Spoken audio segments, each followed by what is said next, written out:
Hi guys welcome back to our channel. So తమ్ముళ్ళు చూసాక మీకు ఈరోజు టాపిక్ అర్థమైంది కదా. నిన్న సిబిఐ వచ్చేసి నాక్ టీమ్ని రైడ్ చేసిందండి. అయితే దీంట్లో చాలా విషయాలు బయటపడ్డాయి. మెయిన్గా మన అమరావతి దగ్గరలో విజయవాడ గుంటూరు మధ్యలో కేఎల్ యూనివర్సిటీ బయటపడిందండి. అసలు ఈ నాక్ టీమ్ ఏంటంటే national assessment and accreditation council. ఇది ఏం చేసిందంటే అన్ని కాలేజెస్కి వెళ్ళి అక్కడ ఉన్న ఫెసిలిటీస్ అక్కడ ఉన్న ఇన్ఫ్రాస్ట్రక్చర్ మీద చూసి అండ్ అలాగే అక్కడ ప్లేస్మెంట్స్ ఎలా వస్తున్నాయి, అసలు స్టూడెంట్స్ ఎలా ఉన్నారు అన్ని కనుక్కొని కాలేజ్‌కి ఒక రేటింగ్ ఇచ్చేది. దీనివల్ల ఏమవుతుందంటే ఫ్యూచర్‌లో జాయిన్ అయ్యే స్టూడెంట్స్‌కి ఒక బేసిక్ నాలెడ్జ్ ఉండిద్ది. ఈ కాలేజ్ ఏ ప్లేస్ అంటే ఓకే. ఇక్కడ ఇన్‌ఫ్రాస్ట్రక్చర్ అలాగే స్టూడెంట్ లైఫ్ బావుందని.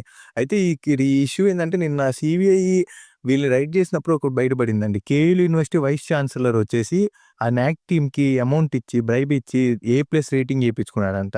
సో, ఆ విషయం బయటపడాక కేఎల్ కూడా ఎళ్లి రైడ్ చేసాక తెలిసిందంటే వైస్ ఛాన్సలర్ చేసిన పని.